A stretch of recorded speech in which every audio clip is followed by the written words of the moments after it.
The Lord be with you. And with your spirit. A reading from the Holy Gospel according to Matthew. Glory to you, Lord. Jesus said to the crowds and to his disciples, "The scribes and Pharisees sit on the chair of Moses. Therefore, do whatever they teach you and follow it. But do not do as they do, for they do not practice what they preach.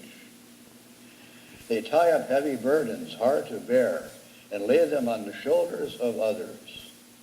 But they themselves are unwilling to lift a finger to move them.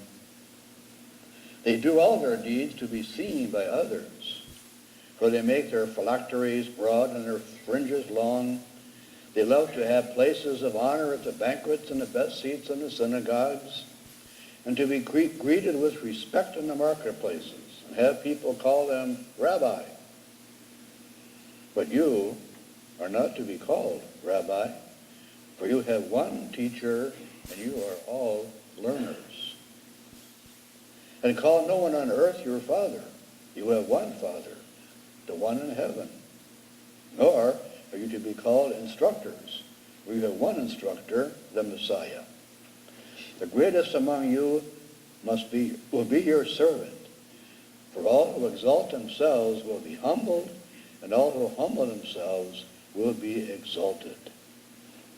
The Gospel of the Lord. Praise to you, Lord Jesus Christ. Today's scriptures, I think, are more challenging than they are comforting. It's good to have that once in a while. The first reading is from the prophet Malachi. I have some friends who called their dog Malachi. Okay? He's one of the last of the prophets in the Old Testament.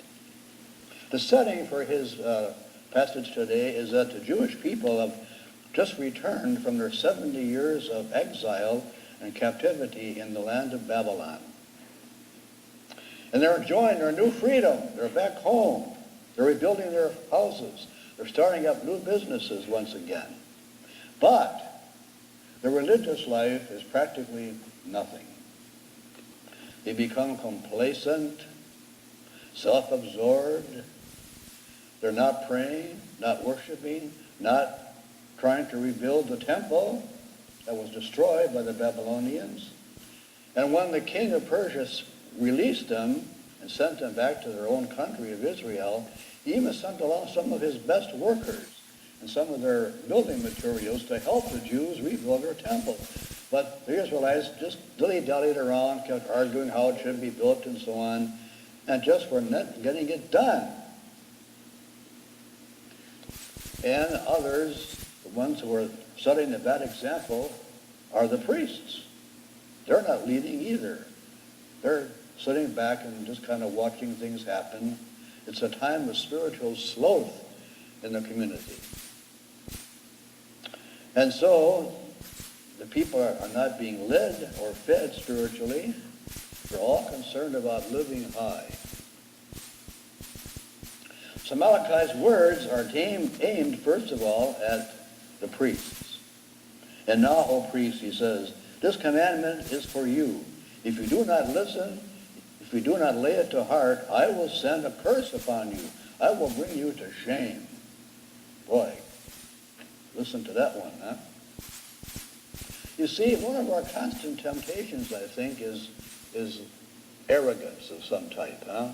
We can become puffed up with our own self-importance, our own accomplishments, that we don't need to rely on God, don't need to humble ourselves. If we could hold ourselves above others instead of joining together with them in our common quest for holiness. That's what Jesus is talking about in today's gospel. He's telling the disciples not to become like the scribes and Pharisees. They talk a good line, he says, but they don't act on it. They lay moral and legal burdens upon the shoulders and minds of others, their ordinary fellow Jews, but they're unwilling to bear those burdens themselves. They do everything for outward show, just to look good, to appearances. Don't be like them, Jesus says. Instead, regard yourselves as humble servants, not arrogant masters.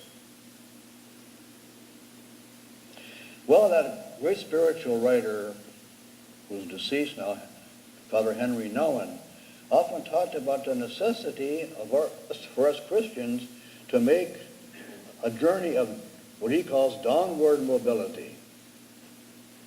The society around us is always pushing us toward upward mobility. Getting ahead, getting a better job, building a better home, this sort of thing. There's nothing wrong with that, you understand. Upward mobility is not wrong. But if that's all we are striving for, we are on the wrong path.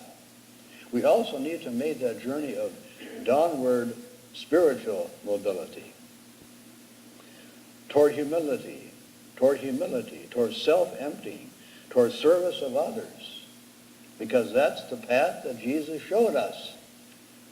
He did not exalt himself above others. He took the downward path of self-emptying, even to the point of giving his life for us on the cross. So today, young people who are coming to our convents and seminaries are not going to make any kind of upward move. They got to be motivated by something deeper than, I want to become kind of, above other people. That's not going to wash nowadays, if it ever did. They need something more deep and spiritual.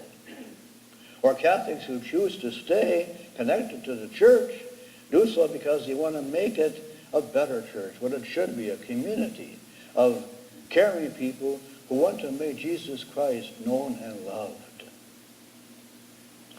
What did Malachi say today? Have we not all one Father?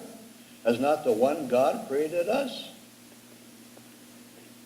And we can add, did not the one Lord Jesus die for us all?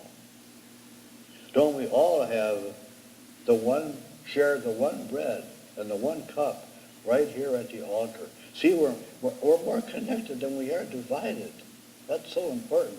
We are that one family in Jesus Christ.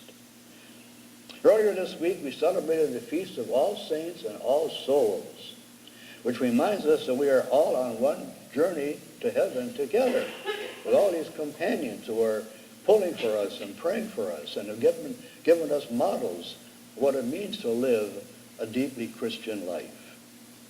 So let's strengthen our own support, our own faith today, and support one another on our common spiritual journey.